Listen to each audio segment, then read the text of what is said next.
天性。 तो पिछले एपिसोड में हमने देखा कि लिन जुआन को उसके फादर अपने पास बुला लेते हैं, जबकि दूसरी तरफ फैंग को भी उसकी टीचर ने अपने पास बुला लिया था ताकि वो उनसे कुछ बात कर सके। और एपिसोड के लास्ट में हमें जानने को मिलता है कि वो इन दोनों से 7 गॉड पल्स के बारे में बात करना चाहते थे। अब आगे तो नेक्स्ट एपिसोड बिल्कुल उसी सीन से शुरू होता है जहां लिन जुआन का फादर लिन जुआन को बता रहा था कि वो 7 गॉड पल्स कैसे बने, और वो उनके ओरिजिन के बारे में बताते बताते कहता है कि वो कितनी ज्यादा इंपॉर्टेंट है। जबकि दूसरी तरफ फैंग के टीचर भी बिल्कुल यही काम कर रहे थे। वो फैंग को बताते हैं कि वो 7 गॉड पल्स बहुत ज्यादा कीमती है। उनको स्पेशली 7 कलर बुड्ढा लोटस फ्लावर से बनाया गया था, जिसकी वजह से उनमें बेमिसाल पावर्स है। ये सुनकर फैंग अपने टीचर से कहता है कि वो सब तो ठीक है, लेकिन आप ये सब मुझे क्यों बता रहे हैं। जिस पर उसके टीचर बताते हैं कि एक बहुत बड़ी मुसीबत आ चुकी है। लास्ट टाइम उस हादसे के दौरान वो 7 के 7 पर्ल्स कहीं खो चुके थे, यानी कि वो 7 गॉडली पर्ल्स पूरी दुनिया में फैल चुके हैं, और इस वजह से हमारे कॉन्टिनेंट का संतुलन बिगड़ता जा रहा है। इसलिए हम चाहते हैं कि तुम उन सारे पर्ल्स को इकट्ठा करके वापस ले आओ। जबकि दूसरी तरफ लिन जुआन के फादर भी बिल्कुल उसको यही सब बता रहे थे, जिस पर लिन जुआन कहता है कि नहीं, मुझे इसमें कोई इंटरेस्ट नहीं, और वो ये कहते हुए वहाँ से जाने ही लगा था। तभी उसके फादर उसके सामने आकर उससे कहते हैं कि तुम्हें ये करना ही होगा, और वैसे भी भविष्यवाणी के मुताबिक 2 वॉरियर्स आएंगे जो कि सारे कॉन्टिनेंट्स को दोबारा से एक कर देंगे। मुझे पूरा यकीन है कि तुम उन 2 वॉरियर्स में एक हो, और मैं चाहता हूँ कि तुम ये काम मेरे लिए जरूर करो, वरना मैजिक डोमेन वाले लोग अपने ही लोगों को वहाँ पर बेचकर ये काम पूरा करवा देंगे, जिसके बाद वो लोग बेमिसाल पावर्स के मालिक बन जाएंगे। और मैं नहीं चाहता कि उन पावरफुल पल्स की वजह से हम लोगों को फाइट करनी पड़े। यहाँ अपने फादर की ये सारी बातें सुनने के बाद भी हम देखते हैं कि लिन जुआन को उनके बातों में कोई इंटरेस्ट नहीं आ रहा था। जबकि दूसरी तरफ फैंग अपने मास्टर से पूछता है, आप बताओ मुझे क्या करना है। जिस पर उसके मास्टर बताते हैं कि तुम्हें सबसे पहले पीयरलेस स्पीड को हासिल करना होगा, जो कि यहाँ से बहुत ज्यादा करीब है। ऐसा बताया गया है कि वो यहाँ से 500 किलोमीटर दूर एक सेलिंग आइसलैंड पर मौजूद है, जहाँ तुम्हें अकेले ही जाना होगा ताकि तुम उस बीट को हासिल करके हमारे लिए वापस ले आओ। और हाँ, बेशक उस आइसलैंड पर तुम्हारे अलावा और कोई नहीं जा सकता, लेकिन यहाँ सफर के दौरान मैं तुम्हें 500 लोगों की एक फौज दूंगा जो कि सफर की मुश्किलात में तुम्हारी मदद कर सकेंगे। ये सब सुनने के बाद फैंग अपने टीचर से कहता है कि ठीक है, मैं वो पीयरलेस बीट जल्द ही हासिल करके वापस आ जाऊंगा। जबकि हम दूसरी तरफ लिन जुआन को देखते हैं जिसे अपने फादर की बातों में कोई इंटरेस्ट नहीं था, और वो बोर होकर वहीं पर सो गया था। अभी बात खत्म होने पर वो अपने फादर से कहता है कि आपकी बात खत्म हो गई, लेकिन मुझे इसमें कोई इंटरेस्ट नहीं, इसलिए मैं यहाँ से जा रहा हूँ। ये सुनकर उसके फादर कहते हैं कि ये मेरा हुक्म है और तुम्हें मेरा हुक्म मानना ही होगा। जिस पर लिन जुआन कहता है कि नहीं, आप ऐसा नहीं कर सकते, ये एक फ्रीडम लैंड है, यहाँ पर आप किसी पर हुक्म नहीं चला सकते। जो सुनकर उसके फादर के पास देने के लिए कोई जवाब नहीं बचता। तभी अचानक उनके दिमाग में एक शैतानी आइडिया आता है, जिस पर वो कहते हैं कि ठीक है, अगर तुम यहाँ से जाना चाहते हो तो चले जाओ, लेकिन अब मेरे पास भी और कोई रास्ता नहीं बचा। वैसे भी तुम्हारी माँ कह रही थी कि हमारा बेटा काफी बड़ा हो चुका है, इसलिए हमें इसकी जल्द से जल्द शादी करवा देनी चाहिए। पहले तो मैंने उन्हें मना कर दिया था कि हमारा बेटा बहुत छोटा है और हमें उसे कुछ वक्त की आजादी दे देनी चाहिए, लेकिन मुझे अब लगता है कि वो बिल्कुल ठीक कह रही थी, क्योंकि तुम तो वैसे भी मेरी कोई बात नहीं मानती, इसलिए तुम्हारी शादी करवाना ही बेहतर है। अपने फादर की ये बात सुनते ही हम देखते हैं कि लिन जुआन फौरन से उनके चरणों में गिर गया था, और वो उनसे माफी मांगते हुए कहता है कि मैं ये काम जरूर करूंगा, पर प्लीज मेरी शादी मत करवाना।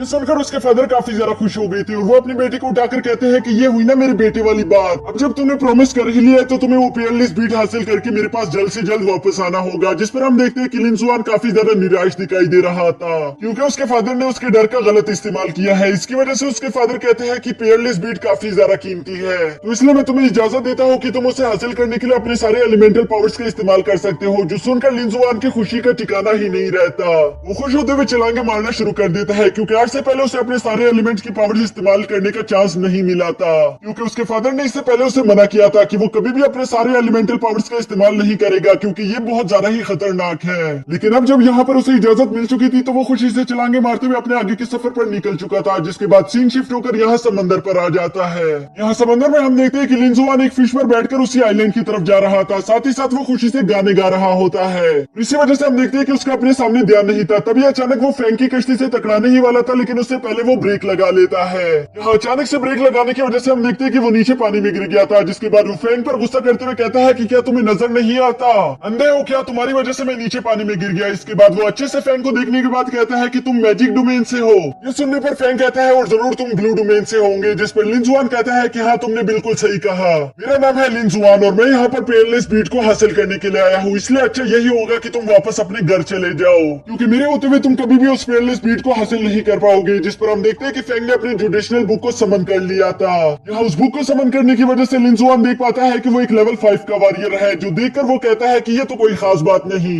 इसीलिए लिंजुआन उसे अपना सबसे रेयर वाटर एलिमेंट इस्तेमाल करके दिखाता है, यानी कि वो वाटर की पावर्स को कंट्रोल कर सकता है। ये देखकर फैंग को भी गुस्सा आ गया था और वो अपने जुडिशनल बुक से डिवाइन स्टैचू को समन कर लेता है, जिसे देखकर लिंजुआन भी थोड़ा सा चौंक गया था। लेकिन इसके बावजूद भी वो हार नहीं मानता, बल्कि वो उल्टा फैंग का मजाक बनाते हुए कहता है कि ओ मेरा बच्चा, इस स्टैचू को हासिल करने के लिए तुम्हें कितनी कल्टीवेशन करनी पड़ी होगी। यहाँ फैंग को अपनी बेइज्जती सुनकर काफी ज्यादा गुस्सा आ गया था और वो अपने पीछे खड़े 500 सोल्जर्स को इशारा करते हुए उनसे एनर्जी की डिमांड करना शुरू कर देता है। तो इशारा मिलते ही हम देखते हैं कि वो 500 सोल्जर अपनी एनर्जी को स्टैचू में ट्रांसफर करना शुरू कर देते हैं और इस एनर्जी का इस्तेमाल करते हुए उन्होंने एक फायरबॉल अटैक लिंजुआन पर कर दिया था।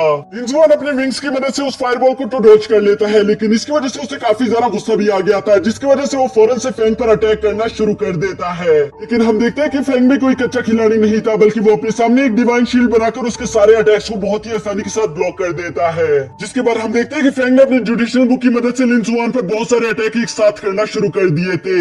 इन अटैक से लिंजुआन बचने की अपनी पूरी कोशिश करता है, लेकिन आखिरकार एक फायरबॉल आकर सीधा उसे हिट कर गया था, जिसकी वजह से वो सीधा नीचे पानी में गिर जाता है। लेकिन उसकी थोड़ी देर बाद हम देखते हैं कि लिंजुआन अब पहले से काफी ज्यादा गुस्से के साथ उस पानी से बाहर निकल आ गया था और वो अपनी थंडर एलिमेंट का इस्तेमाल करते हुए फैंग पर अटैक करने के लिए आगे बढ़ता है। ये देखकर फैंग थोड़ी देर के लिए घबरा जरूर गया था, लेकिन तभी वो अपने उसी सेम टेक्निक का इस्तेमाल करते हुए लिंजुआन को पीछे हटा देता है। जिसके बाद वो दोबारा से अपनी 500 आर्मी की मदद लेकर लिंजुआन पर आग की बारिश शुरू कर देता है, लेकिन लिंजुआन भी उसको ब्लॉक करने के लिए अपने सामने एक विंडशील्ड बना लेता है। लेकिन यहाँ इस विंडशील्ड के बावजूद भी हम देखते हैं कि लिंजुआन को वो सारे अटैक रोकने में काफी ज्यादा मुश्किल हो रही थी, जिसकी वजह से वो अपनी लाइटनिंग एलिमेंट का इस्तेमाल करते हुए बड़ी तेजी के साथ वहां से टेलीपोर्ट होकर आइसलैंड पर आ जाता है और वो वहां पर खड़ा होकर काफी ज्यादा गुस्से में दिखाई दे रहा था। वो फैंग की तरफ देखकर कहता है कि तुम बहुत ही ज्यादा बेशरम हो, तुम अकेले फाइट नहीं कर सकते और इसलिए तुम 500 आर्मी की मदद ले रहे हो। जिस पर फैंग भी गुस्से में आकर कहता है कि मेरा नाम है फा फैंग और मैं यहाँ पर पेयरलेस बीट को हासिल करने के लिए आया हूँ। मुझे उस पेयरलेस बीट को हासिल करने के लिए चाहे जो भी करना पड़े मैं वो करूंगा, इसलिए तुम अच्छे से मेरा नाम याद रख लो। यहाँ फैंग की ये बातें सुनकर लिंजुआन गुस्से में कहता है कि तुम्हारा नाम जो भी हो, ख्वाब देखना बंद करो, क्योंकि मैं भी यहाँ पर उसी पेयरलेस बीट को हासिल करने के लिए आया हूँ और मेरे होते हुए मैं देखता हूँ कि तुम कैसे उस पेयरलेस बीट को हासिल करोगे। यहाँ ये दोनों इसी तरह बेवकूफों की तरह झगड़ रहे थे, तभी हमें वहाँ पर एक दूसरी लड़की दिखाई जाती है जो कि वहाँ पर सेम इसी मकसद से आई हुई थी। वो इन दोनों को आपस में इस तरह से लड़ते हुए देखकर खुश होते हुए कहती है कि ये बहुत अच्छा हुआ, ये दोनों यहाँ पर यूं ही बेवकूफों की तरह लड़ते रहेंगे जबकि मैं वो पेयरलेस बीट हासिल करके यहाँ से चली जाऊंगी। और इसी के साथ हमारा ये एपिसोड यहीं पर खत्म हो जाता है। दोस्तों इसके अलावा भी इसके 3-4 और एपिसोड रिलीज हो चुके हैं, जिसको मैं कोशिश करूंगा कि आज के आज